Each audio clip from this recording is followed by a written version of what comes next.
Assalamu alaikum everyone.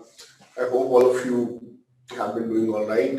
Good evening. I hope all of you can listen to my voice. आवाज आ रही है आप सब लोगों को? Yes. Okay. Good. Thank you. Okay, we will be talking about American Revolution is child of enlightenment. इस पर हम बात करेंगे in first half of our lecture, and in second half of our lecture we will be talking about formation and structure of American Constitution. First half, American Revolution is child of enlightenment, and then we'll be talking about formation and structure of War of Independence. Okay.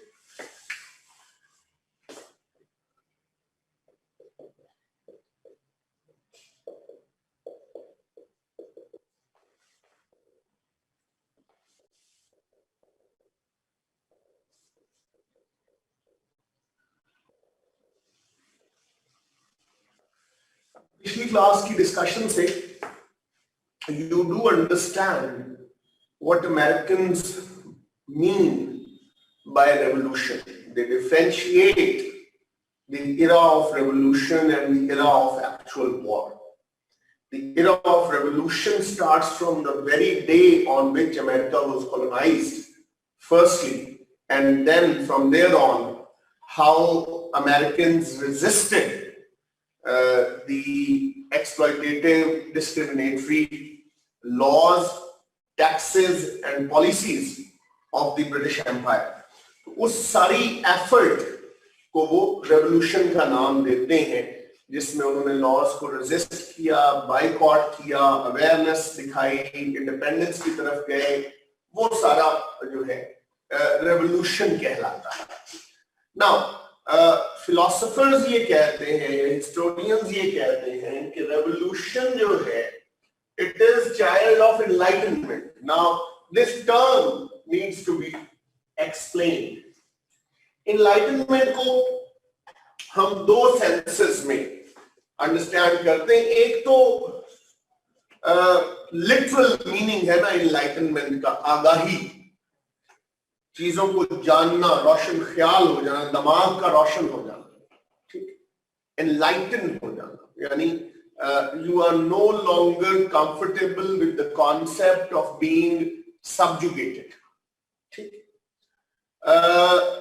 दूसरा, enlightenment is also a socio-political movement in the Europe that started in late 15th century and then 16th, 17th centuries are the peak time of that movement.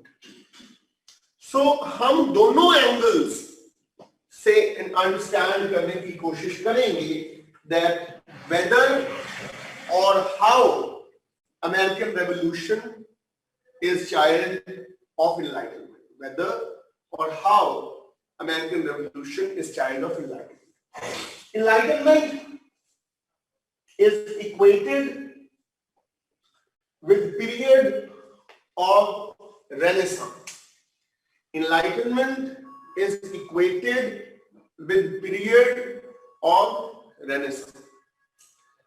Renaissance, मैंने पीछे भी बताया था, means or refers to a movement in Europe that was about rebirth of knowledge, rebirth of science, and diminishing role of religion in public and political life, where the state and religion parted their ways.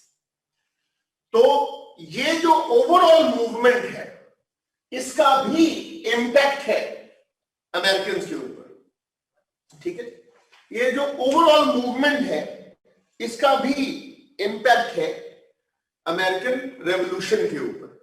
ठीक है, क्योंकि it was widespread concept in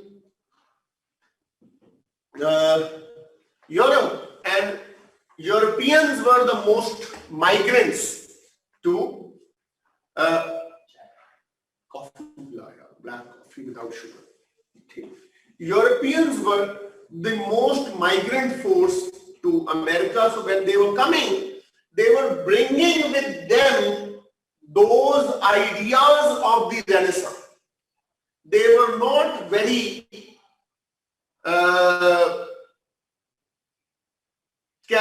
conservative people. They were not very conservative by European standards, because these Europeans that now were coming to America were primarily influenced by Renaissance. और हमने पीछे exploration की causes में भी पढ़ा कि religious persecution की वजह से लोग यहाँ आ रहे थे. तो जो रिलीजियस परसिक्यूशन की वजह से यहाँ लोग आ रहे थे, वो वन वे और दी अदर इम्पैक्टेड और अफेक्टेड बाय रेनेसांस थे. और जो पहली वैल्यूज हमने यहाँ डिटरमिन की, हमने ये कहा, आपने आगे पढ़ा भी है कॉजेस में, हमने बात की थी ग्रेट अवेकनिंग की. तो हमने ये डिसाइड किया था कि भाई स्टेट और रिलीजन दो अलग चीजें होंगी, एक का दूसरे पर इन्फ्लुएंस नहीं होगा.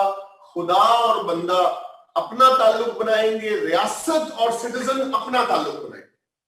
ठीक है, तो ये तो एक ओवरऑल मूवमेंट का असर है. अब इस थ्रू आउट मूवमेंट में different philosophers also played their role, और उस रोल की वजह से वो जो थॉट प्रोसेस है, थिंकिंग जो डेवलप हुई है, वो जो यहां के इंसानों का ट्रांसफॉर्मेशन हुआ है,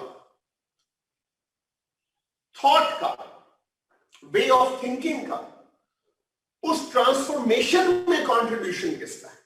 वो इनलाइटनमेंट कहां से आई है? क्योंकि प्राइमरीली इनलाइटनमेंट क्या है?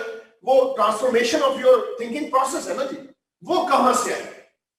वो आई है डिफरेंट फिलोसफर्स से, जिनमें हम जॉन लॉक का नाम नहीं भूलते. The English philosopher who for the first time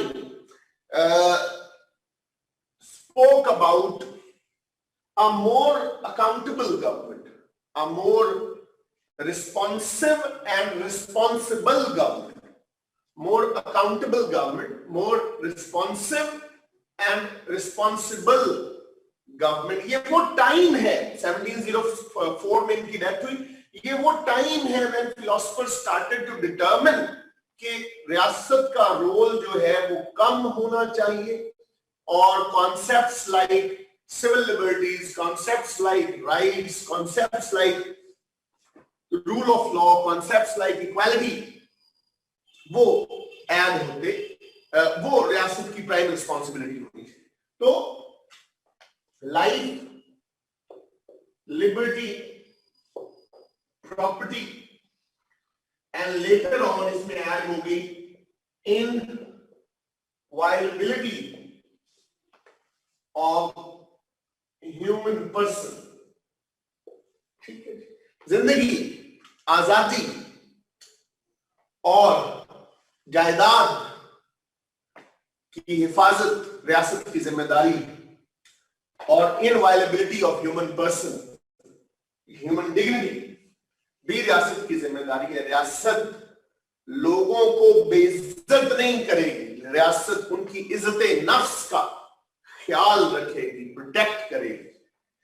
रियासत की जिम्मेदारियां बताइए. इससे पहले जो थ्योरीज ऑफ गवर्नेंस इन वोग थी, वहां तमाम जिम्मेदारियां शहरियों की होती थी, और बादशाह as a matter of right governance करते थे. डिवाइन राइट का कॉन्सेप्ट आप सारे लोग जानते हैं. ठीक है, तो social contract in one way हम कह सकते हैं कि सोशल कॉन्ट्रैक्ट शुरू तो हॉब्स से होता है, लेकिन हॉब्स वाला जो सोशल कॉन्ट्रैक्ट है वो अमेरिकन कॉन्टेक्स्ट में उतना रेलेवेंट नहीं है. इनवायलेबिलिटी नहीं, इनवायलेबिलिटी, इनवायलेबिलिटी, वायलेट नहीं करेंगे आप ह्यूमन डिग्निटी को, बेइज्जत नहीं करेंगे लोगों को, लोगों की इज्जत नफ्स का ख्याल रखेंगे, सड़कों पर नहीं घसीटेंगे, तशद्दुद नहीं करेंगे, गायब नहीं करेंगे लोगों को, आर्बिट्ररी अरेस्ट्स नहीं होंगी. Inviolability of human person. John Locke. Locke के बाद फिर फ्रांस के 2 लोग इंपॉर्टेंट हैं इसी थॉट प्रोसेस को आगे डेवलप करने में। उनमें मॉन्टेस्क और रोसो दोनों का नाम ऑब्वियसली आता है। जॉन जॉक रोसो ने सोशल कॉन्ट्रैक्ट की किताब एक बाकायदा दी। जॉन जॉक रोसो ये भी फ्रेंच फिलोसोफर थे। इन्होंने भी एक ऐसे सोशल कॉन्ट्रैक्ट का कॉन्सेप्ट दिया जिसमें इन द अल्टीमेट एनालिसिस अवाम हुक्मरान होंगे। The concept of general will and political obligation, the concept of general will, ठीक है, कि अवाम सबसे पहले एक मुआहिदा करते हैं आपस में रहने का,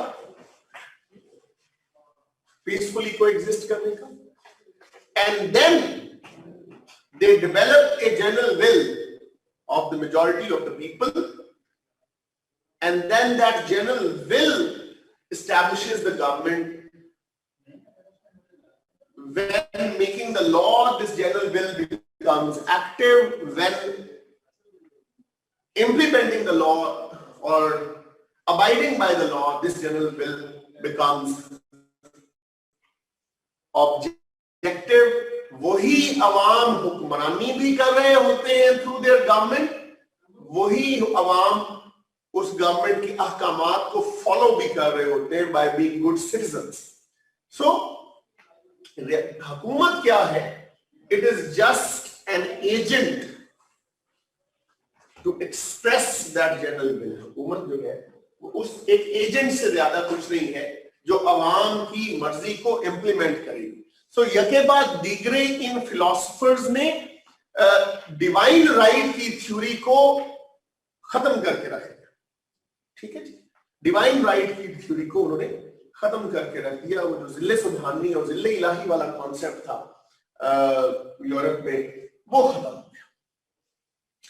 देन कम्स, अब यहां तक हम कॉन्सेप्चुअल लेवल पर स्टेट को देख रहे हैं जहां बादशाह की बात नहीं की जा रही, रियासत की हुकूमत की जिम्मेदारियां बताई जा रही हैं और अवाम को कहा जा रहा है कि पैरामाउंट स्टेटस अवाम के पास है। A concept that the Europe did not know previously, a concept that the Europe did not know previously.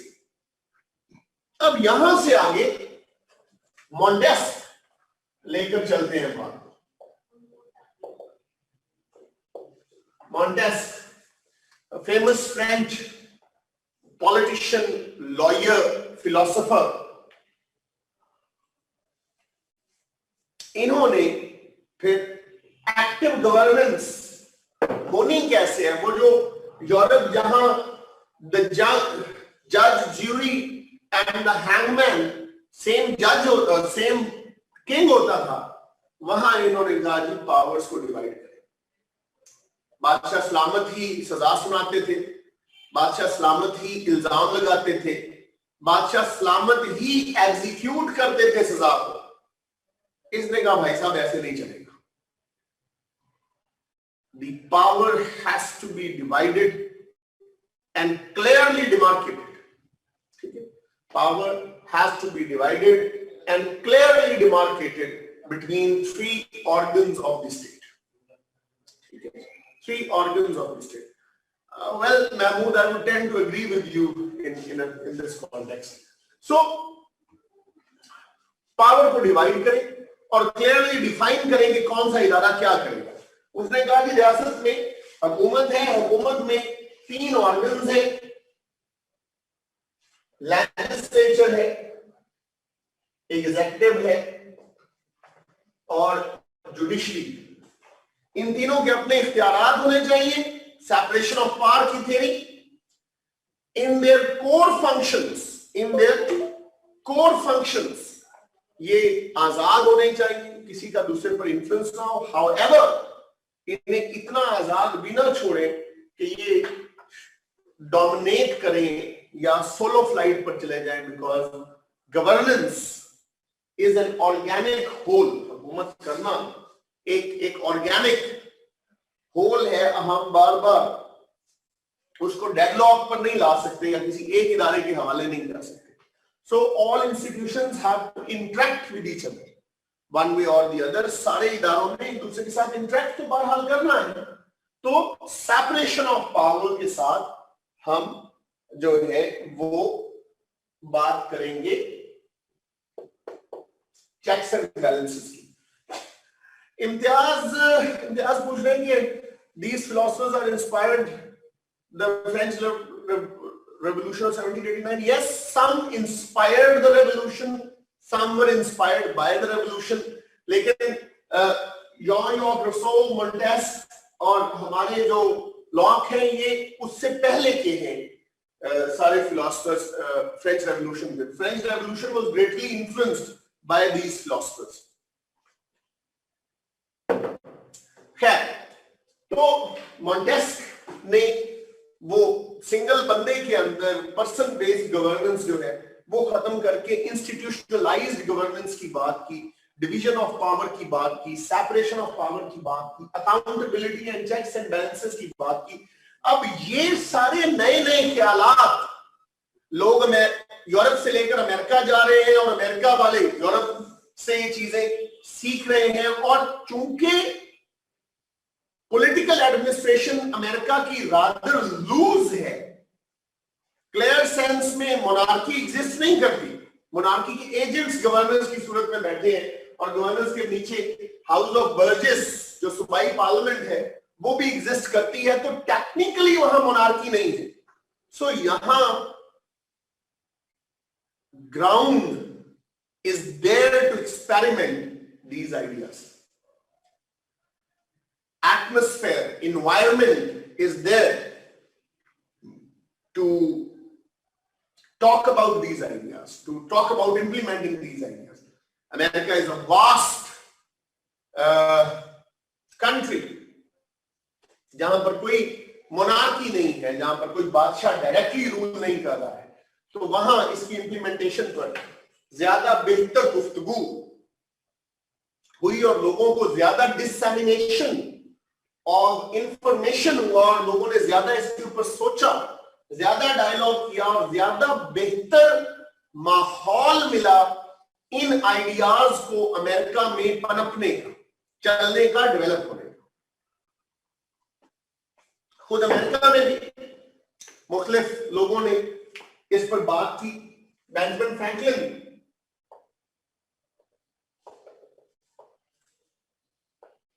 gave the concept of deism.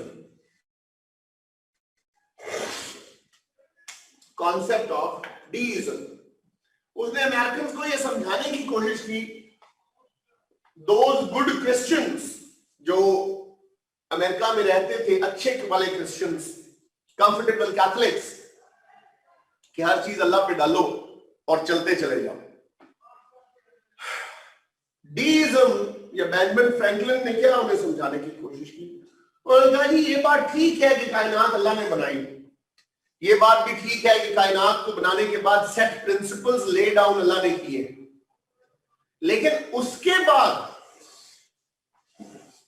अल्लाह ने कोई इंटरेस्ट नहीं लिया कायनात के मामलात में. He does not interfere in day-to-day affairs of humans. Greater level के ऊपर एक ग्रैंड स्कीम ऑफ थिंग्स में कायनात की तख्लीक खुदा ने की है. एक ग्रैंड स्कीम ऑफ थिंग्स में कायनात को चलाए रखने के लिए मैकेनिज्म डिवाइस कर दिया है. खला है, समंदर है, मिनरल्स हैं, वाटर है, चीजें हैं, चल रही हैं अपने हिसाब से. लेकिन रूटीन लाइफ जो इंसानों की है वो आलमे असबाब की दुनिया है. रूटीन लाइफ जो इंसानों की है वो इम्कानात की दुनिया है. वहां खुदा इतना फारिग नहीं है कि वो आपके और मेरे जाती मसाइल जो है वो उनमें वो दिलचस्पी ले. He has bigger things to plan and worry about. इसलिए इंसानों की जो तरक्की है, प्रोग्रेस है, वो इंसानों के अपने हाथ में है. आलमी असबाब की दुनिया है. इम्पैक्ट नजर नहीं आएगा. If you will keep doing things the way you have been doing, you will keep getting the results that you have been getting. If you want different results, you will have to do things differently. ठीक है? ये बुनियादी तौर पर Benjamin Franklin ने समझाने की कोशिश की कि खुदा पे मत डालें. डीइज्म है, उसने बना दी दुनिया, बनाकर आपके हवाले कर दी. अब इसको कैसा बनाना है ये आप पर मुनहसर है. ख्वाबे गफलत से लोगों को जगाकर तो काम धंधा करने की डगर पर डालने की कोशिश है और उस ब्लाइंड ओबीडियंस से लोगों को निकालने की कोशिश है. उसके बाद थोड़ा और आगे आते हैं तो हमें थॉमस पेन मिलते हैं 1775 के करीब. थॉमस पेन एक किताब लिखते हैं, किताब 4 आदर लिखते हैं, 106 सफ़ों का है, कॉमन सेंस. 1 मिलियन के करीब कॉपीज इसकी बिकी थी उस जमाने में 1775 में. This is also one of the reasons that we call American Revolution a child of enlightenment, कि जब 1775 में एक राइटर की 10 लाख कॉपीज बिक जाए तो that means the nation is already enlightened. हमारे यहां तो आज भी बड़े से बड़े राइटर की किताब भी 1100 कॉपीज छपती हैं 22 करोड़ के मुल्क में. तो वहां 2.5 करोड़ के मुल्क में 10 लाख से ज्यादा कॉपीज बिक गई थी थॉमस पेन की कॉमन सेंस में थॉमस पेन एक डेमोक्रेटिक आर्ग्यूमेंट डेवलप करते हैं, एक फंडामेंटल राइट्स पर बेस्ड आर्ग्यूमेंट डेवलप करते हैं. कॉमन सेंस में थॉमस पेन कहते हैं that in today's day and age, यानी 1775 में वो कहते हैं in today's day and age it is disgraceful for humans to be governed by other humans. आज के जमाने में 18वीं सदी में वो कह रहे हैं आज के जमाने में इंसानों की जो डिग्निटी है उसके ये खिलाफ है कि उन्हें कोई इंडिविजुअल रूल करे. Humans must be governed through a system backed by those whom it governs. इंसानों पर हुकूमत किसी निजाम की होनी चाहिए और उस निजाम को लेजिटिमेसी हासिल होनी चाहिए उन अफराद की जिन अफराद को यह निजाम गवर्न कर रहा है. A legitimate system given by the people for the people. A legitimate system given by the people for the people. ठीक है. उन्होंने 1775 में मोनार्की को अनमीनिंग इंस्टीट्यूशन कहा. अनमीनिंग इंस्टीट्यूशन कि भाई ये बादशाहत क्या है, किंगशिप क्या है, ये तो एक लायानी इदारा है जिसका कोई मतलब ही नहीं और ये नहीं होना चाहिए. ठीक है. If they were emphasizing so much on natural laws and human dignity, why did they not talk about slavery? Slavery की तरफ आते हैं, उसका एक बिल्कुल अलग माहौल है. तो स्लेवरी का जब बारी आएगी तब हम उस पर बात करेंगे. अभी स्लेवरी की बारी नहीं आई, अभी हम उससे पीछे. खैर, तो यूं ये वो माहौल है, ये वो इंटेलेक्चुअल एटमॉस्फेयर है, एनवायरनमेंट है जिसमें American people started to grow intellectually and started to get impatient about blindly following British laws. और कुछ फिलोसफर्स तो अमेरिका की ज्योग्राफी को भी क्रेडिट देते हैं क्योंकि अमेरिका बहुत खुला मुल्क था और ओपन मुल्क था और कोई डायरेक्ट इन पर जो है वो किसी का वो नहीं था कंट्रोल, तो इसलिए ये परफेक्ट जगह थी इस तरह के ख्यालात के पनपने के लिए. उस तरह की स्ट्रिक्ट सेंसरशिप यहाँ एग्जिस्ट नहीं करती थी। तो आप इसको भी फैक्टर इन कर सकते हैं। This indeed is one of the factors as well. That is the reason why Americans ने जब अपने आप को आजाद करवाया, इवेंचुअली इस रेवोल्यूशन के नतीजे में जंग लड़के, तो they did not revert to the known systems of governance at that point of time. known system of government था monarchy, known system of government था prime minister वाला parliamentary form of government। दोनों की तरफ वो नहीं गए, they created their own system, presidential form of government, जो फिर दुनिया में आज तक चल रहा है। ठीक है, ये क्वेश्चन यहीं तक है और हम जा रहे हैं। Thank you so much. ये है जी, ये डिफरेंट फिलोसफर्स को आप डिस्कस करेंगे, रेनेसां की मूवमेंट को आप डिस्कस करेंगे, पेन को डिस्कस करेंगे, डीइज्म को डिस्कस करेंगे और फिर आप इसको वाइड अप करेंगे। यहां तक कोई सवाल है तो बताइए, फिर हम structure of the constitution and formation की तरफ जा रहे हैं। Any question at all?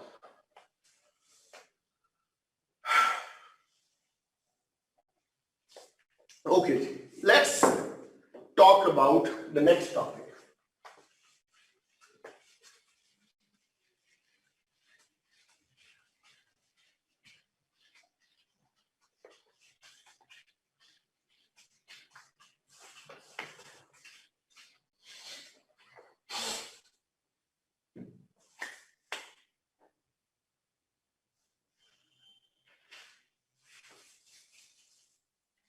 ऊपर करो यार थोड़ा सा, क्या लिखा हो समझ नहीं आ रहा।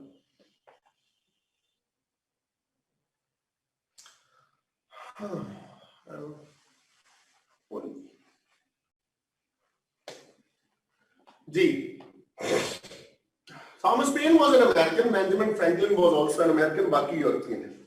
So did British not establish imperialism there like they did? नहीं, यहाँ पे imperialism comparatively फर्क था। मैंने पिछली क्लास में बताया कि चूंकि लैंग्वेज सेम थी, एथनिसिटी सेम थी, रिलीजन सेम था और किंग रियाया का भी और हुक्मरानों का भी सेम था, तो यहाँ उस लेवल का इंपीरियलिज्म नहीं था। इवेंचुअली जब उस लेवल का इंपीरियलिज्म लाने की कोशिश इन्होंने की, तो ये लोग फिर हमारी तरह पॉलिटिकल प्रोसेस में नहीं पड़े, ये लट लेके उनके पीछे पड़ गए और निकाल के बैठ गए। अच्छा दिखाओ ना यार, हमने फिर नीचे कर दिया।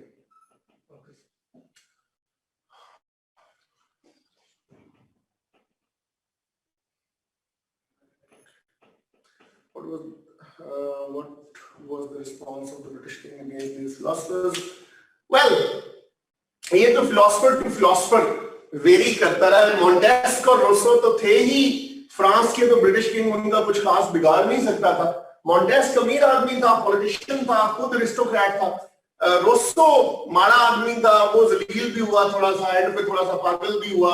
आखिरी जिंदगी के 4-5 साल उसने इसी तरह से गुजारे, तो उस पर भी कोई खास ब्रिटिश किंग का असर नहीं था। लॉक जो है, lock on the other hand Charles one के अताब का शिकार रहे, लेकिन बाद में जब ग्लोरियस रेवोल्यूशन आ गया तो उसके बाद उन्हें फिर चैन मिल गया और उन्हें बेटर पोजीशन में मिल गई और उन्होंने उस कोर्ट को ज्वाइन भी कर लिया।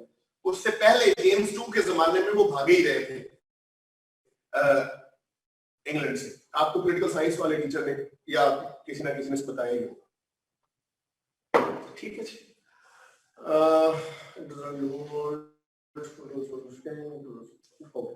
challenge how much is lost in special contest elaborate is the theory separation. Yes, एक paragraph would do.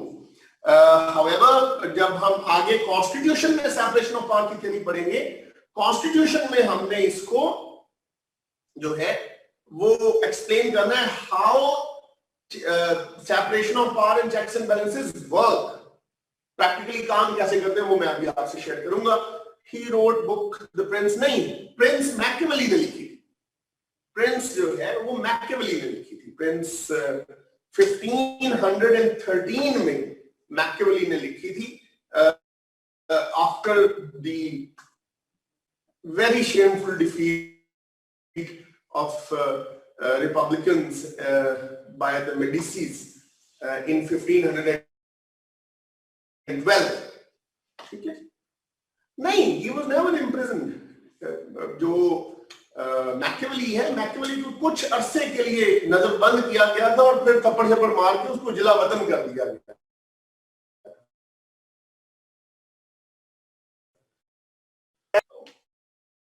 Yes, this is one way to put it. He wanted his job back, तो उसने मेडिसिस की खुशामद में ये लिख दी, बाद में वो मास्टरपीस बन गया. We can say that. Okay. So next is formation and structure of US Constitution. Formation and structure. Formation and structure of US Constitution. Formation वाले पार्ट में हम सीखेंगे कि आइन बना कैसे. फॉर्मेशन वाले पार्ट में हम अंडरस्टैंड करेंगे आइन कैसे बना या क्यों बना, फॉर दैट मैटर. ठीक. और उसके बाद हम देखेंगे कि आइन का स्ट्रक्चर क्या है, फीचर्स क्या है. Primarily speaking structures major features ही की चीज है. ये सवाल आपसे पूछा भी गया है 2017 के CSS के पेपर्स में. ठीक है. सो सबसे पहली बात कि from where did the need of making the constitution arise. जरूरत कहां महसूस. 17 constitution is always important. Students पूछ रहे हैं कि क्या ये 2021 के लिए इंपॉर्टेंट है, तो आइन इंपॉर्टेंट ही है. आइन आपने सीखना ही सीखना है. आए ना आए आपको ये पता होना चाहिए, क्योंकि ये आपको इनडायरेक्टली भी हेल्प करेगा और भी जहानों में, एसए में, पॉलिटिकल साइंस में, आईआर में, काफी और जहानों में भी आपकी मदद आइन करेगा. एनीहाउ, तो 1776 में जब हमने आजादी का ऐलान किया, तो अब अगला मरहला जो हमें दरपेश था वो ये था कि आजादी का ऐलान तो हमने कर दिया है, मुल्क चलाना कैसे और किस सिस्टम के तहत चलाना. तो हमने नवंबर 1777 में आर्टिकल्स ऑफ कन्फेडरेशन कांग्रेस ने पास किया. Articles of confederation.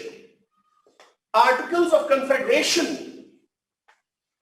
1777 से लेकर 1787 तक, 1787 तक इस सेमी कॉन्स्टिट्यूशनल डॉक्यूमेंट ने मुल्क चलाया है. Articles of confederation. अब 1777 में ये बने. 1777 से लेकर 81 तक हम सारे जानते हैं कि वॉर रही. 81 टू 83 तक पीस टॉक्स होती रही. 83 में फाइनली पीस टॉक्स कामयाब हुई, ट्रीटी ऑफ पेरिस हो गई. तो ये तो जंग ही का जमाना था. जमाना अमन में पहली दफा 1783 to 1787 ये लॉज नाफिज किए गए. जमाना अमन में पहली दफा 1783 to 1787 ये लॉज नाफिज किए गए. और जब ये नाफिज किए गए तो इन 4 सालों में हमें समझ आई that the articles of confederation are woefully inadequate. Woefully inadequate to fulfill the requirements of a modern state. To fulfill the requirements of a modern state. So George Washington ने आर्टिकल्स ऑफ कन्फेडरेशन को रोप of sand कहा, रेत की रस्सी कहा था, लेकिन कभी भी हमें इकट्ठा नहीं रख सकेंगे। रीजंस क्या है, क्यों हमें ऐसा लगा?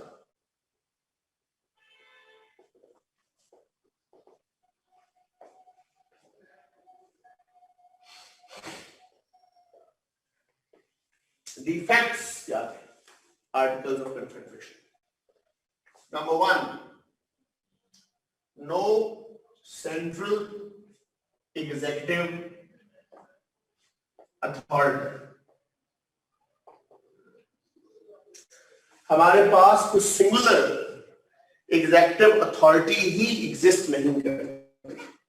We did not have a prime minister, a president, a governor general, or king, or anyone. There was no central executive authority. Americans have nobody to look up to for the crisis of governance. There was a Congress, और कांग्रेस एक loose organisation थी, इसलिए वो administrative decisions नहीं ले सकते। Administrative decisions नहीं ले सकते, तो सेंट्रल एग्जीक्यूटिव अथॉरिटी एग्जिस्ट नहीं करती। There was no central judiciary either. कोई वफाकी कंट्री को कांग्रेस रन कर रही थी ना जी, मैं बता रहा हूं 50 और लोगों की कांग्रेस थी जो मुल्क को चलाने की कोशिश कर रही थी। And it was a confederation. तो कन्फेडरेशन उतना सॉलिड स्ट्रक्चर नहीं होता जितना फेडरेशन सॉलिड स्ट्रक्चर होता है। कन्फेडरेशन में जो फेडरल गवर्नमेंट है उसकी अथॉरिटी बहुत ज्यादा नहीं होती, वहां सूबाई हुकूमतों की अथॉरिटी बहुत ज्यादा होती है। तो इसलिए वो लोग ज्यादा पैरामाउंट पावर रखते थे। सेंट्रल जुडिशरी नहीं, वफाकी अदालत एग्जिस्ट नहीं करती थी, डिस्पेंसेशन ऑफ जस्टिस। मैंने अर्ज किया है जी 55। उसके बाद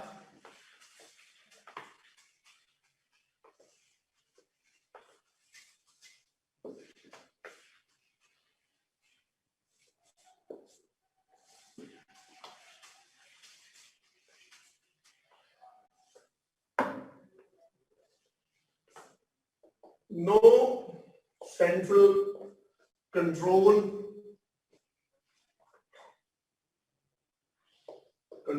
over trade and commerce।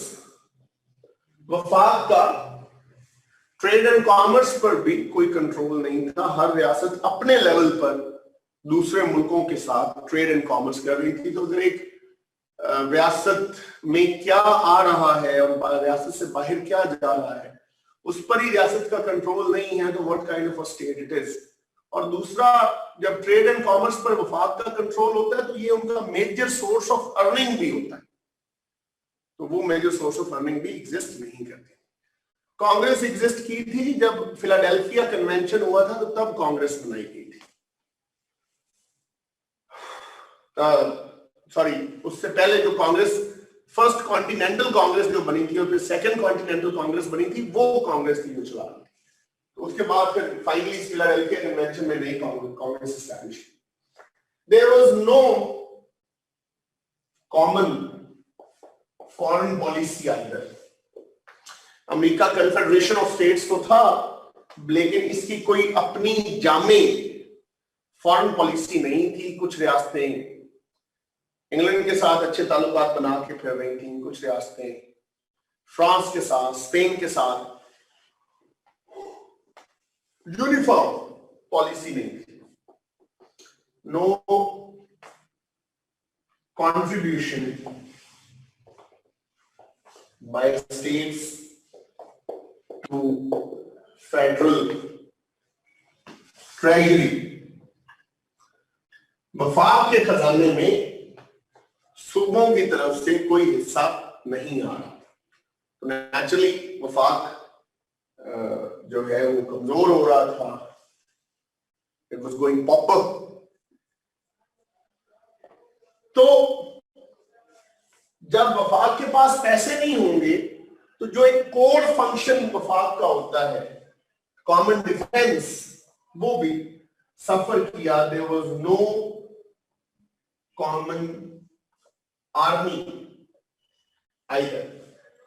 क्योंकि जैसे ही वॉर ऑफ इंडिपेंडेंस खत्म हुई तो ये जो सिटीजन्स का मिलिशिया था,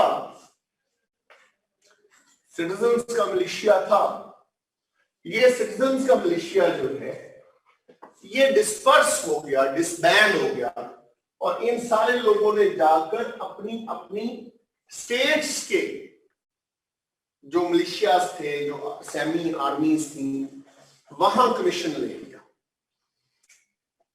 तो कोई कॉमन आर्मी भी एग्जिस्ट नहीं करती थी। सो इस तरह के हालात में चलाना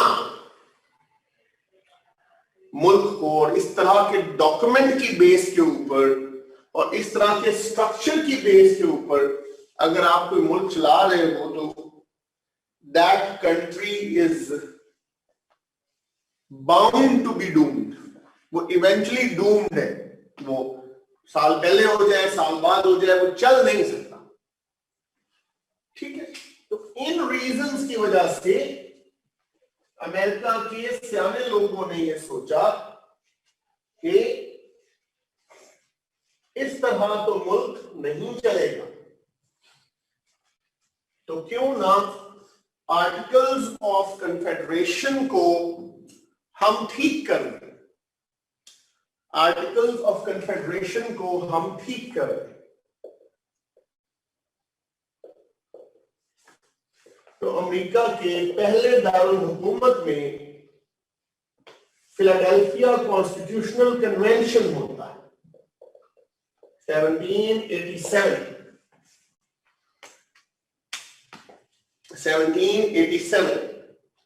ठीक है, ये convention was basically to iron out defects of articles of confederation. Defect of articles of confederation. ठीक है, बुनियादी पर्पस ये था। But they ended up drafting the whole new constitution. They ended up drafting the whole new constitution, which today is known as the American Constitution. कैसे बना? जब हम process में थे तो दो ग्रुप्स इन सियाने लोगों में से उभर के सामने आए। एक ग्रुप ने अपने आप को federalist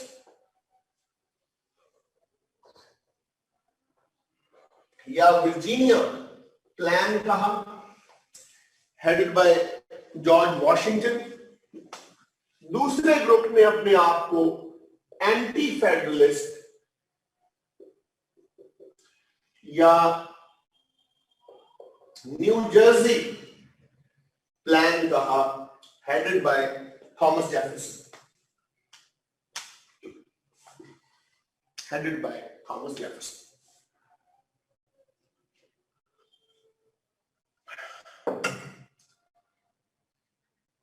Washington, George Washington,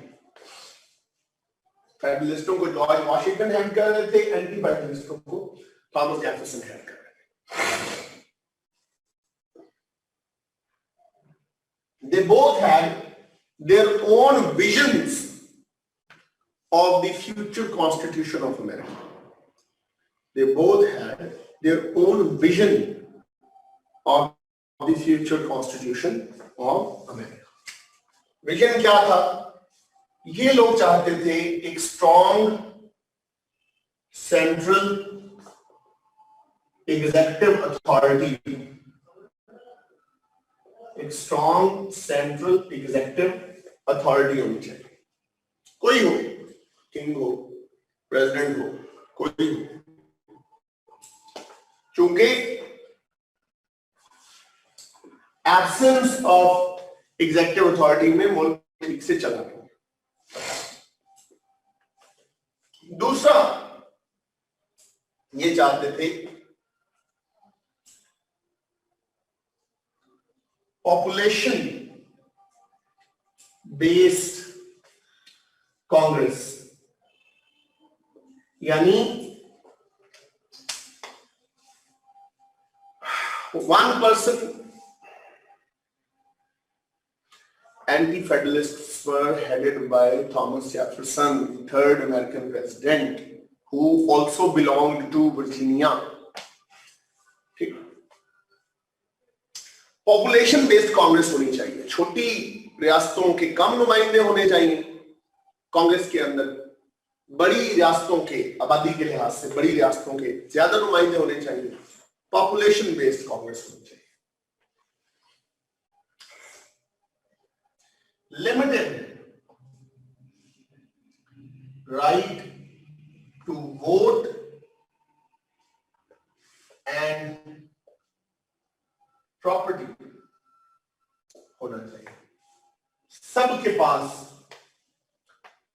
right to vote नहीं होना चाहिए, राइट टू वोट चंद सियाने लोगों के पास होना चाहिए, ठीक। और प्रॉपर्टी ओनर्स चूंकि स्टेक होल्डर्स हैं, उनको ज्यादा बेहतर पता है गवर्नेंस स्ट्रक्चर का, वो इस प्रोसेस का पार्ट होना चाहिए। हर एक के पास प्रॉपर्टी का राइट भी नहीं होना चाहिए। On the other hand, anti federalist चाहते थे powers to be divided and delegated to states, रियासतों को इख्तियारात दिए, because states are making the country, country is not making the state, states are making the country, country is not making the state। तो रियासतें चूंकि मुल्क बनने से पहले अपनी एक आजाद हैसियत रखती हैं, इसलिए यूनियन ऑफ स्टेट्स का मतलब हरगिज ये नहीं होना चाहिए कि रियासतें अपनी आजादी को गिरवी रखें। एंटी फेडरलिस्टों का रैशनल ये, एंटी फेडरलिस्टों का रैशनल ये, ठीक है।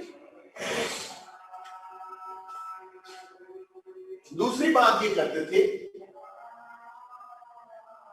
Equality based Congress. आबादी के लिहाज से मैंने अर्ज किया जी कि पावर, वो चाहते थे न्यू जर्सी प्लान वाले कि पावर्स डिवाइडेड हो, डिस्पर्स्ड हो, डेलीगेटेड टू द स्टेट्स हो, क्योंकि स्टेट्स बेसिक बॉडी है, बेसिक एंटिटी है, बेसिक यूनिट है, constituting unit of the state है। तो अगर वो मिलकर रियासत बना रहे हैं तो उनकी आजादी इंटैक्ट रहनी चाहिए और उनके पास इख्तियारात होने चाहिए। नंबर 2, इक्वालिटी बेस्ड कांग्रेस होनी चाहिए। आबादी के लिहाज से कोई रियासत बड़ी है या छोटी है ये इररिलेवेंट है, क्योंकि हर रियासत इक्वल पार्टनर है फेडरेशन। आबादी के लिहाज से कम ज्यादा होना इज अ डिफरेंट थिंग, कम ज्यादा होना is a different thing, लेकिन participation and partnership in the union तो सेम है, इसलिए पार्टिसिपेशन इन द कांग्रेस भी बराबर होनी चाहिए, ठीक है। राइट टू वोट जो है, राइट टू वोट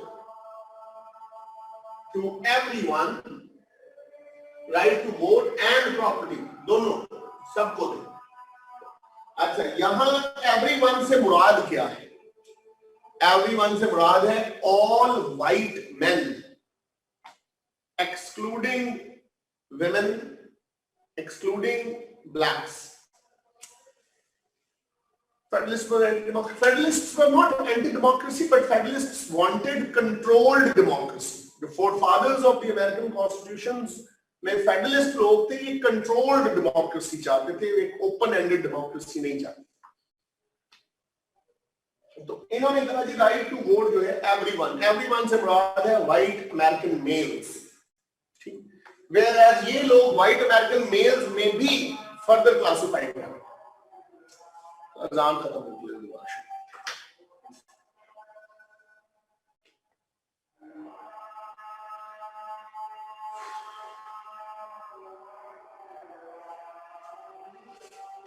क्या इसको म्यूट करूं?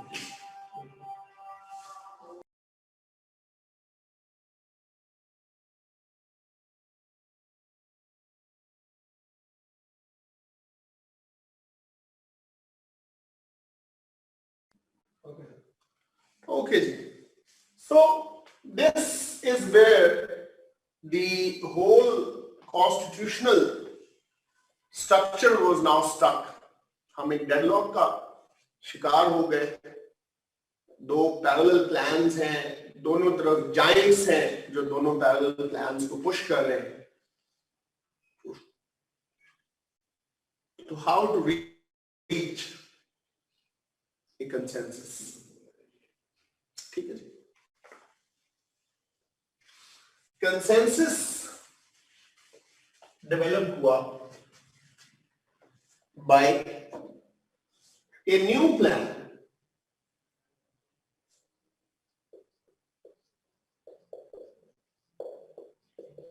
Connecticut plan.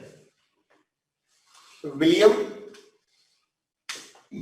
सैमुअल जॉनसन ने कनेक्टिकट प्लान दिया. नहीं, conflict difference of opinion obviously था, but Thomas Jefferson secretary of state रहे जॉर्ज वॉशिंगटन के बाद में. ठीक है. तो डिफरेंस ऑफ ओपिनियन इस तरह का नहीं था जैसा हमारा आजकल पॉलिटिकल डिफरेंस ऑफ ओपिनियन है. सियासी तौर पर नजरियात मुख्तलिफ थे, लेकिन म्यूचुअल ऑनर एग्जिस्ट करता था दोनों के पास. कनेक्टिकट प्लान में क्या किया?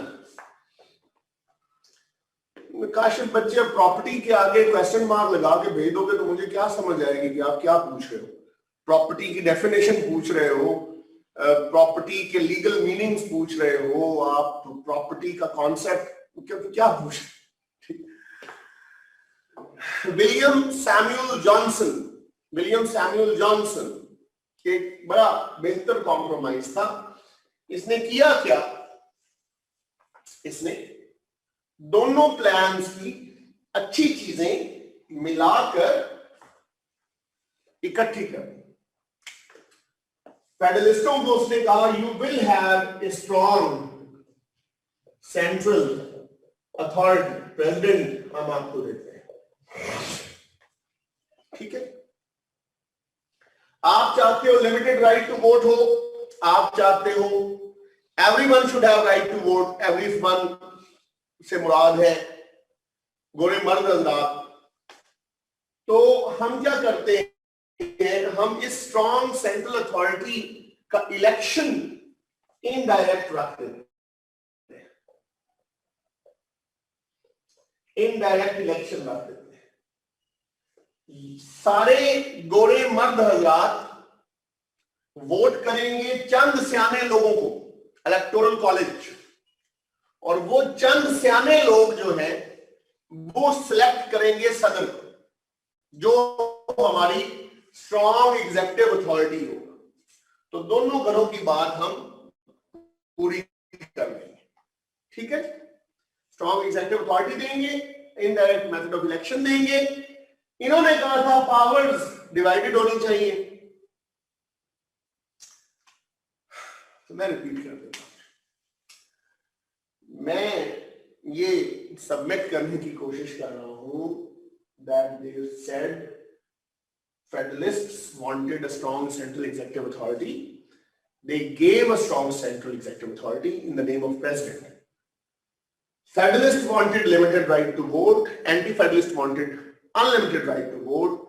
So Connecticut plan catered both. Everyone shall vote and elect an electoral college, which is a limited vote. That limited vote shall elect the president, who is the central executive authority. इस तरह दोनों plans की बात रह जाएगी. Electoral college है जी, every state has its own electoral college. हर रियासत का एक अपना इलेक्टोरल कॉलेज है. ये आगे मैं अभी प्रेसिडेंट बताता हूं फीचर्स में, तो फिर आपको मैं एक्सप्लेन करूंगा. तो ये बात तय होगी. ये लोग चाहते थे कि स्टेट ऑटोनॉमी हो. कनेक्टिकट प्लान में मैंने पहले भी बताया है 3 दफा, चौथी दफा फिर बताता हूं. विलियम सैमुअल जॉनसन, ठीक है. तो ये लोग चाहते थे कि जो है, यार ये पिक्चर भेज देना बोर्ड की. ये लोग चाहते थे कि स्टेट ऑटोनॉमी. कनेक्टिकट प्लान ने defence, foreign policy, treasury, defence, foreign policy, treasury, control over trade and commerce and certain federal crimes वफाक के, बाकी सब कुछ सूट होगा, ये तय कर.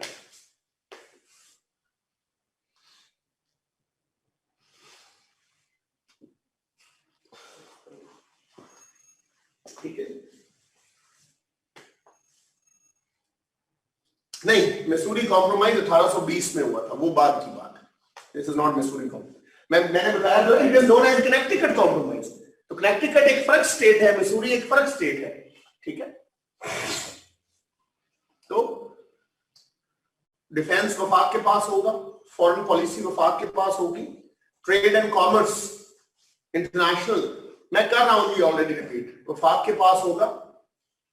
वफाक सर्टन क्राइम्स वफाक के दायरे इख्तियार में आएंगे, जैसे ट्रीजन. एवरीथिंग एल्स आर्टिकल 4 के ने स्टेट्स की पावर्स में डालनी. Everything else. थोड़ा सा हौसला करें, मैं आपको डेट बताता हूं. Let it. ये हम सितंबर 1787 में है. If you want to know the month, ये कुछ जमाने की बात. तो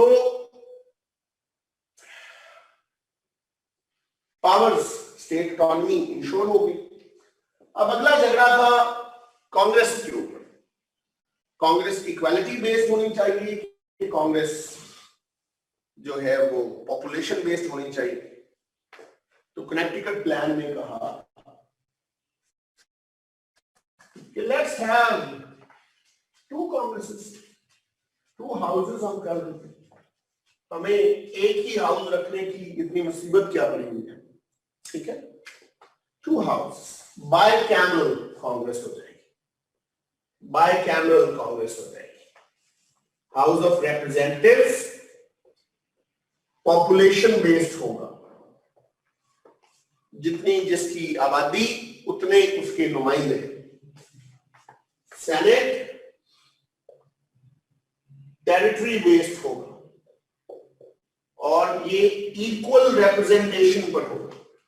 रियासत बड़ी हो या छोटी, हर रियासत से 2 नुमाइंदे आए. रियासत बड़ी हो या छोटी, हर रियासत से 2 नुमाइंदे आए.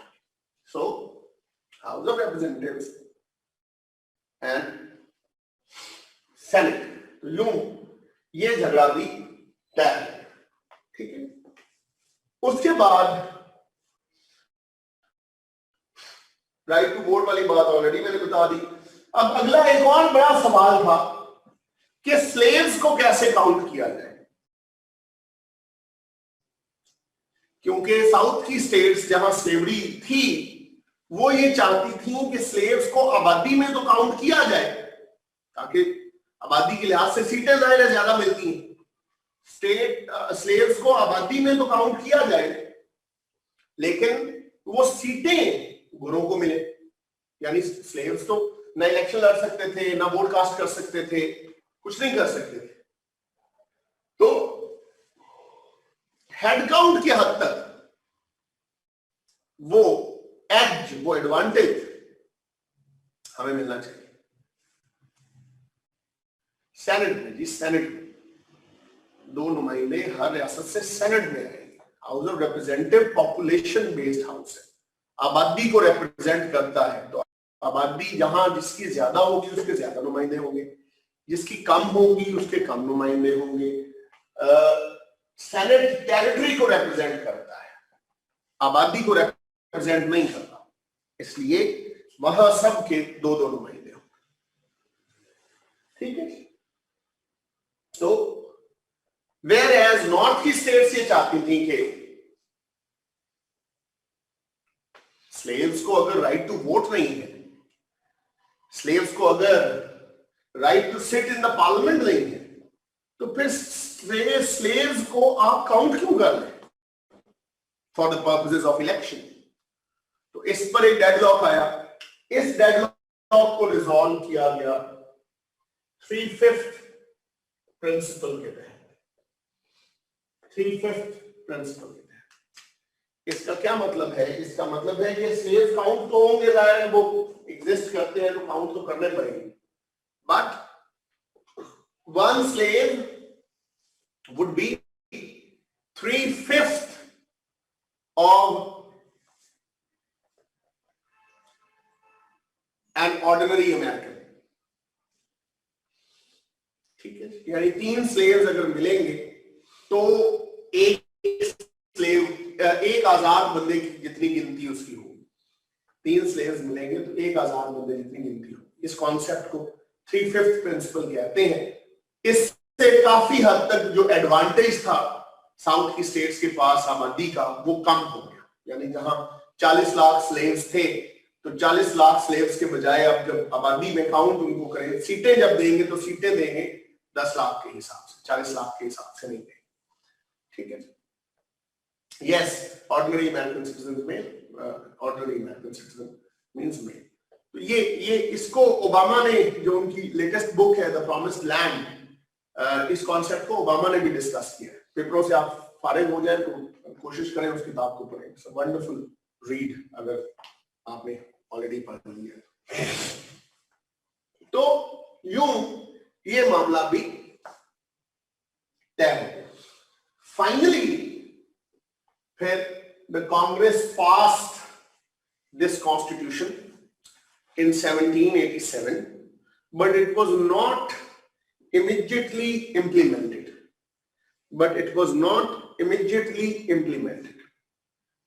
फौरी तौर पर इसको इंप्लीमेंट नहीं किया गया। कहा गया that 3/4 number of states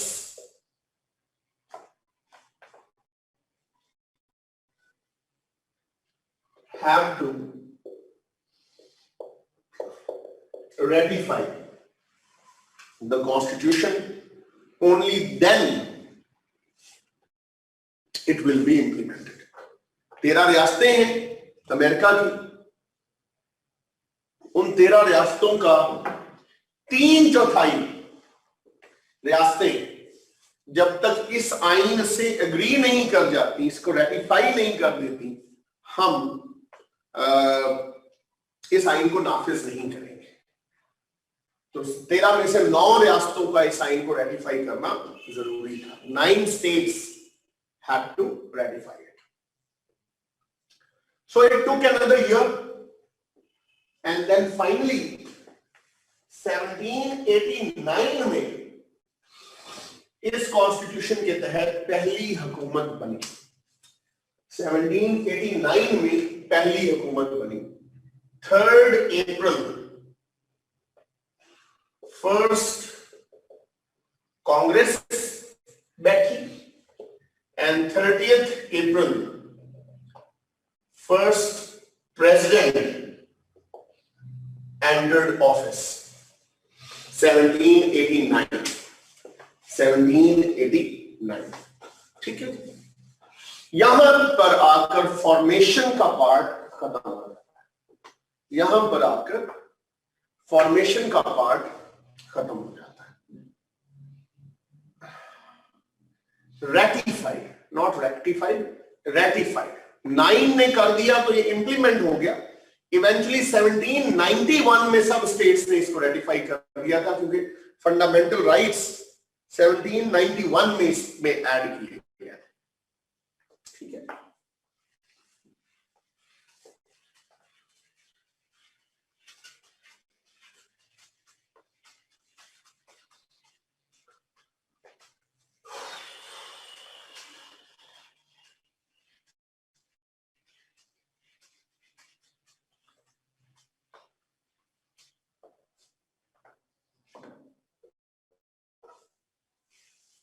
जी।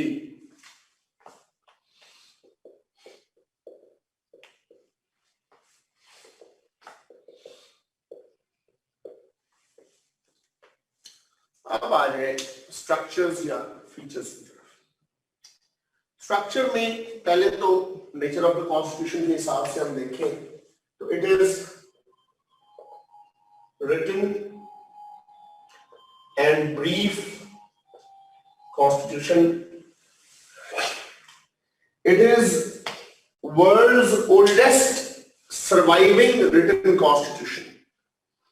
यह दुनिया का सबसे पुराना ऐसा आइन है, ये दुनिया का सबसे पुराना ऐसा रिटन कॉन्स्टिट्यूशन है जो अभी तक चल रहा है, फंक्शनिंग, एग्जिस्ट करता है, जो अभी तक चल रहा है, फंक्शनिंग है, एग्जिस्ट करता है। The world's oldest functioning written constitution. It is not, let me clarify, it is not world's oldest constitution, दुनिया की oldest constitution और बहुत सारे। It is world's oldest written constitution that is still working, still functioning. Brief है, it is the briefest constitution of the world as well. दुनिया का सबसे ज्यादा short कॉन्स्टिट्यूशन है।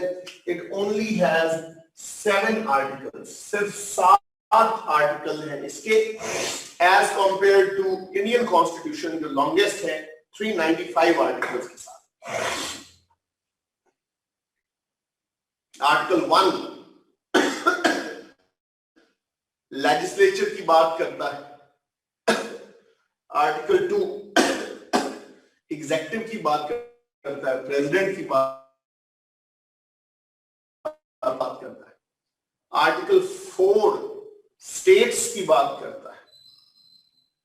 ठीक है जी, आर्टिकल 4 स्टेट्स की बात करता है, और आर्टिकल 5 अमेंडमेंट का तरीकेकार बताता है। आर्टिकल 6 डेट्स कैसे क्लियर करने हैं, ओथ कैसे लेना है, आइन की सुप्रीमेसी की बात करता है। एंड आर्टिकल 7 रेटिफिकेशन की बात करता है, आर्टिकल 7 रेटिफिकेशन की बात करता है। सीधी सिंपल एनालॉजी, ये 7 आर्टिकल्स हैं इसके, so it makes it the briefest constitution ever. It is also a rigid document.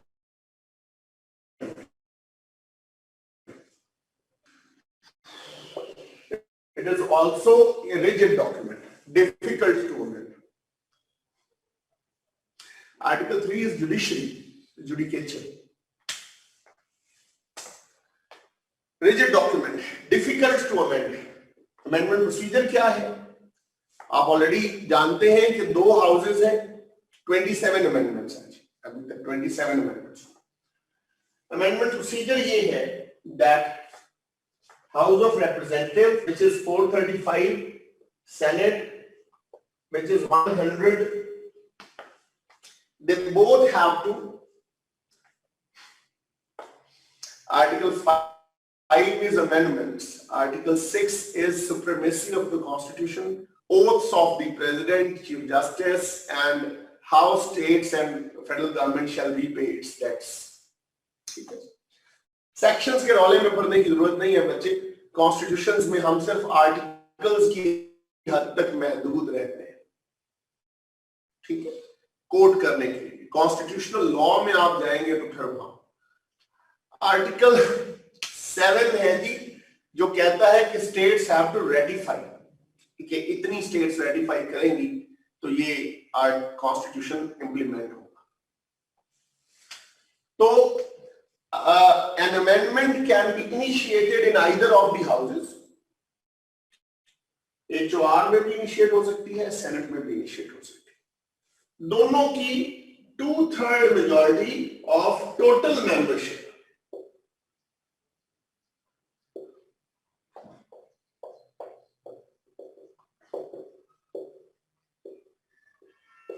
Separately, अलग अलग, ये ज्वाइंट सेशन में नहीं होगा, अलग अलग 2/3 आप लाएंगे।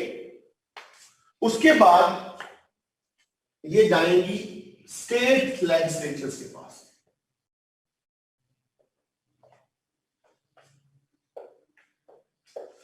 जहां 3/4 number of state legislatures have to ratify it. 2/3 majority से House of Representative, 2/3 majority से Senate, उसके बाद स्टेट लेजिस्लेचर्स में, स्टेट लेजिस्लेचर में, स्टेट लेजिस्लेचर में कितनी तादाद से, कितनी परसेंटेज से आपने पास करना है, ये मैटर नहीं करता। मैटर करता है कि कितनी रियासतों की असेंबलियां आपको रेटिफाई करती हैं। तो 3/4 number of states, not by 3/4 majority, no, 3/4 number of state legislatures have to ratify the amendment। जैसे ओरिजिनल आइन को 3/4 ने रेटिफाई किया था, उसी तरह इसको भी 3/4 ने रेटिफाई करना है, तो इसमें अमेंडमेंट होनी है, ठीक है। यार ये नीटली लिखने वाला काम जो है ना, मुश्किल है, बट आई विल ट्राई, कोशिश करें, ठीक है। नहीं, इलेक्टोरल कॉलेज, ये एक तो ये जहन में रखिए कि ये इलेक्टोरल कॉलेज नहीं है इतिहास, एक तो ये जहन में रखिए, और दूसरा ये जहन में रखिए कि इलेक्टोरल कॉलेज है 538 मेंबर्स का, नॉट 535, ठीक है। नहीं, 50% जी, 50% प्लस 1 वोट, ऑब्वियसली मेजॉरिटी तो लानी है ना जी, 50% प्लस 1 वोट चाहिए होगा वहां पर, जी लग जाता है। जो टाइम पीरियड है मैक्सिमम, वो 7 इयर्स दिया जाता है रेटिफिकेशन के लिए, ठीक है, 7 इयर्स दिया जाता है। ऑर्डिनरी और एक्स्ट्रा ऑर्डिनरी बॉडी किस कॉन्टेक्स्ट में आप पूछ रहे हैं, then I will be able to explain.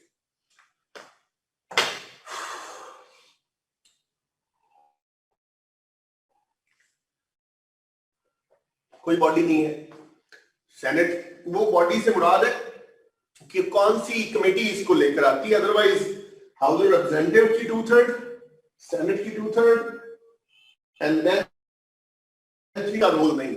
Ordinary legislation में president also has to give assent, amendment में प्रेसिडेंट की असेंट नहीं। इलेक्टोरल कॉलेज समझाऊंगा, हौसला करें, प्रेसिडेंट तक आते हैं तो समझाएंगे। प्रेसिडेंट ऑर्डिनरी लॉ को वीटो कर सकता है, प्रेसिडेंट अमेंडमेंट को वीटो नहीं कर सकता। ऑर्डिनरी लॉ को वीटो कर सकता है, अमेंडमेंट को वीटो नहीं कर सकता। अभी हमने पढ़ना है प्रेसिडेंट, तो डोंट वरी, करेंगे, ठीक है जी। स्टेट लेजिस्लेचर का वोट हर हाल में चाहिए होगा। इंडिया में है डिवाइडेड कॉन्स्टिट्यूशन के, कुछ अमेंडमेंट्स पर स्टेट्स का वोट चाहिए, कुछ अमेंडमेंट्स पर स्टेट का वोट नहीं चाहिए। अमेरिका में हर अमेंडमेंट पर स्टेट का वोट चाहिए, जो कॉन्स्टिट्यूशन है। जी असद साहब,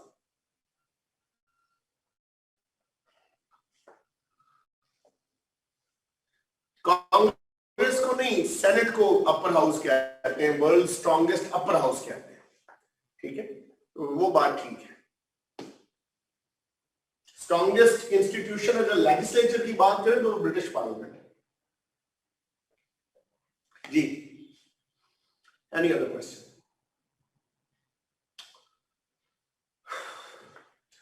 ओके जी, आज यहीं तक, कल इसको कंप्लीट करेंगे।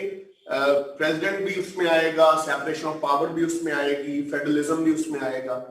तो कल इसको कंप्लीट करके और फिर फर्स्ट प्रेसिडेंट हमारे जो है जॉर्ज वॉशिंगटन, वो भी हम पढ़ेंगे। ठीक है जी, 14 to 15 लेक्चर्स होंगे जी टोटल जी। होल सिस्टम बताएंगे यूएस का, फिक्र न करें। स्टेट में मेजॉरिटी चाहिए होती है, सिंपल मेजॉरिटी 50% +1। सारी किताबें अच्छी हैं, आप कोई भी गाइड मैंने बताई, पहली क्लास में मैंने बताई थी, यूएस हिस्ट्री की क्लास में, पहली क्लास में मैंने बताई थी। बुक्स तो refer to your friends, they will tell you. Thank you. क्या कर रहा है भाई?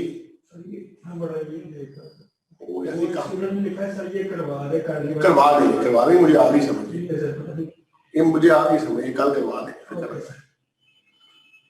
क्वेश्चन फ्रॉम प्रीवियस लेक्चर पूछेंगे। Second president was Alex Hamilton, नहीं, second president was John Adams, not Alex Hamilton, John Adams. Alex Hamilton first secretary of treasury. एक book enough है। I hope that to कि वो enough हो, इंशाल्लाह होगी। 2 दफा, 3 बार नहीं, 2 दफा। Treaty of Paris twice, 1763 and 1783, और दोनों दफा मैंने बताई।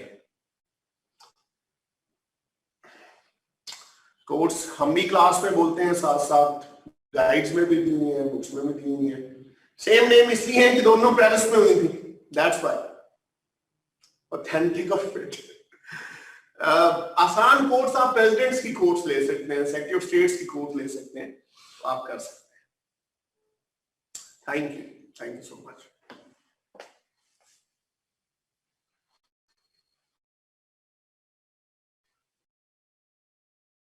सेंटेंस 10 अमेंडमेंट्स मैं करवाऊंगा, वैसे तो सारी करवाऊंगा, but you don't have to memorise. पहले 10 अमेंडमेंट्स को जनरली आप पढ़ लीजिएगा, अदरवाइज कोई जरूरत नहीं अमेंडमेंट्स को मेमोराइज करने की। हाँ जी।